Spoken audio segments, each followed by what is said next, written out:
পরম করুণাময় ও দয়ালু আল্লাহর নামে শুরু। আলিফ লাম রা। এগুলো কিতাব ও সুস্পষ্ট কোরআনের আয়াত। কোন সময় কাফেররা আকাঙ্ক্ষা করবে যে কি চমৎকার হতো যদি তারা মুসলমান হতো। আপনি ছেড়ে দিন তাদেরকে, খেয়ে নিক এবং ভোগ করে নিক এবং আশায় ব্যাপৃত থাকুক। অতি সত্বর তারা জেনে নেবে আমি কোন জনপদ ধ্বংস করিনি, কিন্তু তার নির্দিষ্ট সময় লিখিত ছিল। কোন সম্প্রদায় তার নির্দিষ্ট সময়ের অগ্রে যায় না এবং পশ্চাতে থাকে না। তারা বলল, হে ওই ব্যক্তি যার প্রতি কোরআন নাজিল হয়েছে, আপনি তো একজন উন্মাদ। যদি আপনি সত্যবাদী হন তবে আমাদের কাছে ফেরেশতাদেরকে আনেন না কেন? আমি ফেরেশতাদেরকে একমাত্র ফয়সালার জন্যই নাজিল করি, তখন তাদেরকে অবকাশ দেয়া হবে না।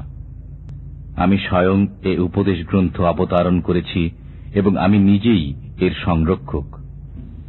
আমি আপনার পূর্ববর্তী সম্প্রদায়ের মধ্যে রসুল প্রেরণ করেছি। ওদের কাছে এমন কোন রসুল আসেননি যাদের সাথে ওরা ঠাট্টা বিদ্রুপ করতে থাকেনি। এমনিভাবে আমি এ ধরনের আচরণ পাপীদের অন্তরে বদ্ধমূল করে দেই। ওরা এর প্রতি বিশ্বাস করবে না। পূর্ববর্তীদের এমন রীতি চলে আসছে। যদি আমি ওদের সামনে আকাশে কোনো দরজা খুলে দেই আর তাতে ওরা দিনভর আরোহণ করতে থাকে, তবু ওরা একথাই বলবে যে আমাদের দৃষ্টি বিভ্রাট করানো হয়েছে, না বরং আমরা জাদুগ্রস্ত হয়ে পড়েছি। নিশ্চয় আমি আকাশে রাশিচক্র সৃষ্টি করেছি এবং তাকে দর্শকদের জন্য সুশোভিত করে দিয়েছি। আমি আকাশকে প্রত্যেক বিতাড়িত শয়তান থেকে নিরাপদ করে দিয়েছি, কিন্তু যে চুরি করে শুনে পালায় তার পশ্চাৎ ধাবন করে উজ্জ্বল উল্কাপিণ্ড। আমি ভূপৃষ্ঠকে বিস্তৃত করেছি এবং তার উপর পর্বতমালা স্থাপন করেছি এবং তাতে প্রত্যেক বস্তু সুপরিমিতভাবে উৎপন্ন করেছি। আমি তোমাদের জন্য তাদের জীবিকার উপকরণ সৃষ্টি করেছি এবং তাদের জন্য যাদের অন্নদাতা তোমরা নাও। আমার কাছে প্রত্যেক বস্তুর ভাণ্ডার রয়েছে। আমি নির্দিষ্ট পরিমাণেই তা অবতারণ করি। আমি বৃষ্টিগর্ভ বায়ু পরিচালনা করি, অতঃপর আকাশ থেকে পানি বর্ষণ করি, এরপর তোমাদেরকে তা পান করাই। বস্তুত তোমাদের কাছে এর ভাণ্ডার নেই। আমি জীবন দান করি, মৃত্যু দান করি এবং আমি চূড়ান্ত মালিকানার অধিকারী। আমি জেনে রেখেছি তোমাদের অগ্রগামীদেরকে এবং আমি জেনে রেখেছি পশ্চাৎগামীদেরকে। আপনার পালনকর্তাই তাদেরকে একত্রিত করে আনবেন।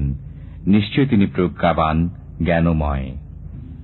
আমি মানবকে পচা কর্দম থেকে তৈরি বিশুষ্ক ঠনঠনে মাটি দ্বারা সৃষ্টি করেছি এবং জিনকে এর আগে লুয়ের আগুনের দ্বারা সৃজিত করেছি।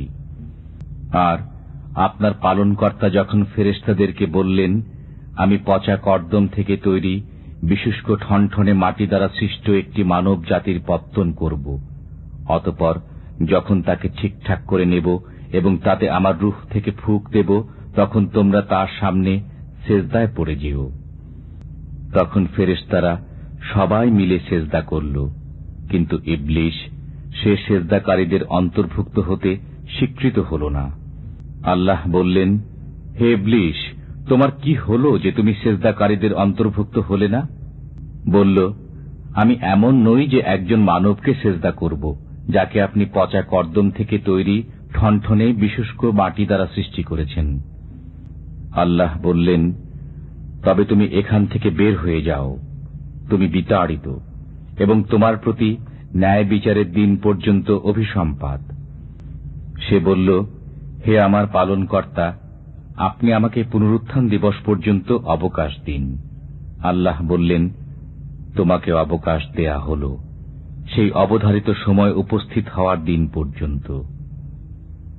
সে বলল, হে আমার পালনকর্তা, আপনি যেমন আমাকে পথভ্রষ্ট করেছেন, আমিও তাদের সবাইকে পৃথিবীতে নানা সৌন্দর্যে আকৃষ্ট করব এবং তাদের সবাইকে পথভ্রষ্ট করে দেব, আপনার মনোনীত বান্দাদের ব্যতীত।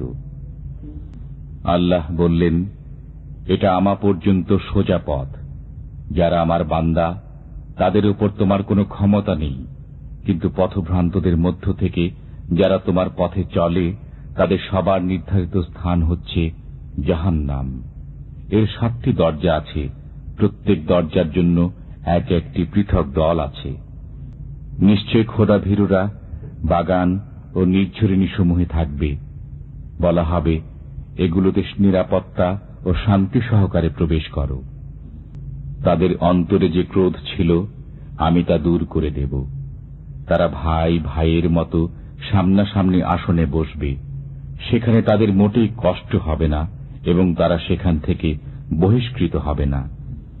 আপনি আমার বান্দাদেরকে জানিয়ে দিন যে আমি অত্যন্ত ক্ষমাশীল, দয়ালু, এবং এটাও যে আমার শাস্তি যন্ত্রণাদায়ক শাস্তি। আপনি তাদেরকে ইব্রাহিমের মেহমানদের অবস্থা শুনিয়ে দিন, যখন তারা তাঁর গৃহে আগমন করল এবং বলল, সালাম। তিনি বললেন, আমরা তোমাদের ব্যাপারে ভীত। তারা বলল, ভয় করবেন না, আমরা আপনাকে একজন জ্ঞানবান ছেলে সন্তানের সুসংবাদ দিচ্ছি। তিনি বললেন, তোমরা কি আমাকে এমত অবস্থায় সুসংবাদ দিচ্ছ যখন আমি বার্ধক্যে পৌঁছে গেছি? এখন কিসের সুসংবাদ দিচ্ছ? তারা বলল, আমরা আপনাকে সত্য সুসংবাদ দিচ্ছি, অতএব আপনি নিরাশ হবেন না। তিনি বললেন, পালনকর্তার রহমত থেকে পথভ্রষ্টরা ছাড়া কে নিরাশ হয়? তিনি বললেন, অতঃপর তোমাদের প্রধান উদ্দেশ্য কি, হে আল্লাহর প্রেরিতগণ? তারা বলল, আমরা একটি অপরাধী সম্প্রদায়ের প্রতি প্রেরিত হয়েছি, কিন্তু লূতের পরিবার পরিজন। আমরা অবশ্যই তাদের সবাইকে বাঁচিয়ে নেব, তবে তার স্ত্রী। আমরা স্থির করেছি যে সে থেকে যাওয়াদের দলভুক্ত হবে। অতঃপর যখন প্রেরিতেরা লূতের গৃহে পৌঁছল, তিনি বললেন, তোমরা তো অপরিচিত লোক। তারা বলল, না, বরং আমরা আপনার কাছে ওই বস্তু নিয়ে এসেছি যে সম্পর্কে তারা বিবাদ করত, এবং আমরা আপনার কাছে সত্য বিষয় নিয়ে এসেছি এবং আমরা সত্যবাদী। অতএব আপনি শেষ রাত্রে পরিবারের সকলকে নিয়ে চলে যান এবং আপনি তাদের পশ্চাদনুসরণ করবেন এবং আপনাদের মধ্যে কেউ যেন পিছন ফিরে না দেখে। আপনারা যেখানে আদেশপ্রাপ্ত হচ্ছেন সেখানে যান। আমি লূতকে এ বিষয়ে পরিজ্ঞাত করে দিই যে সকাল হলেই তাদেরকে সমূলে বিনাশ করে দেওয়া হবে। শহরবাসীরা আনন্দ উল্লাস করতে করতে পৌঁছল। লূত বললেন, তারা আমার মেহমান, অতএব আমাকে লাঞ্ছিত করো না।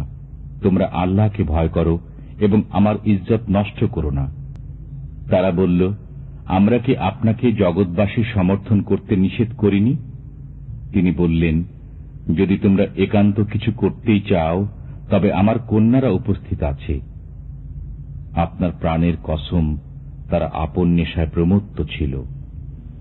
অতঃপর সূর্যোদয়ের সময় তাদেরকে প্রচন্ড একটি শব্দ এসে পাকড়াও করল। অতঃপর আমি জনপদটিকে উল্টে দিলাম এবং তাদের উপর কঙ্করের প্রস্তর বর্ষণ করলাম। নিশ্চয় এতে চিন্তাশীলদের জন্য নিদর্শনাবলী রয়েছে। জনপদটি সোজা পথে অবস্থিত রয়েছে। নিশ্চয় এতে ঈমানদারদের জন্য নিদর্শন আছে। নিশ্চয় গহীন বনের অধিবাসীরা পাপী ছিল। অতঃপর আমি তাদের কাছ থেকে প্রতিশোধ নিয়েছি। উভয় বস্তি প্রকাশ্য রাস্তার উপর অবস্থিত। নিশ্চয় হিজরের বাসিন্দারা পয়গম্বরগণের প্রতি মিথ্যারোপ করেছে। আমি তাদেরকে নিজের নিদর্শনাবলী দিয়েছি, অতঃপর তারা এগুলো থেকে মুখ ফিরিয়ে নেয়। তারা পাহাড়ে নিশ্চিন্তে ঘর খোদাই করত। অতঃপর এক প্রত্যুষে তাদের উপর একটা শব্দ এসে আঘাত করল। তখন কোনো উপকারে আসলো না যা তারা উপার্জন করেছিল। আমি নভমণ্ডল, ভূমণ্ডল এবং এতদুভয়ের মধ্যবর্তী যা আছে তা তাৎপর্যহীন সৃষ্টি করিনি। কিয়ামত অবশ্যই আসবে। অতএব পরম ঔদাসীন্যের সাথে ওদের ক্রিয়াকর্ম উপেক্ষা করুন। নিশ্চয়ই আপনার পালনকর্তাই স্রষ্টা, সর্বজ্ঞ। আমি আপনাকে 7টি বারবার পঠিতব্য আয়াত এবং মহান কোরআন দিয়েছি। আপনি চক্ষু তুলে ওই বস্তুর প্রতি দেখবেন না যা আমি তাদের মধ্যে কয়েক প্রকার লোককে ভোগ করার জন্য দিয়েছি। তাদের জন্য চিন্তিত হবেন না, আর ঈমানদারদের জন্য স্বীয় বাহু নত করুন।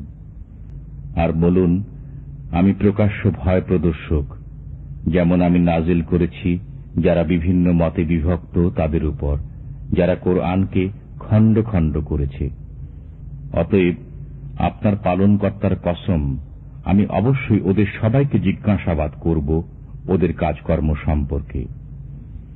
অতএব আপনি প্রকাশ্যে শুনিয়ে দিন যা আপনাকে আদেশ করা হয় এবং মুশরিকদের পরোয়া করবেন না। বিদ্রুপকারীদের জন্য আমি আপনার পক্ষ থেকে যথেষ্ট, যারা আল্লাহর সাথে অন্য উপাস্য সাব্যস্ত করে। অতএব অতি সত্বর তারা জেনে নেবে। আমি জানি যে আপনি তাদের কথাবার্তায় হতোদ্যম হয়ে পড়েন। অতএব আপনি পালনকর্তার সৌন্দর্য স্মরণ করুন এবং সিজদাকারীদের অন্তর্ভুক্ত হয়ে যান এবং পালনকর্তার ইবাদত করুন যে পর্যন্ত আপনার কাছে নিশ্চিত কথা না আসে।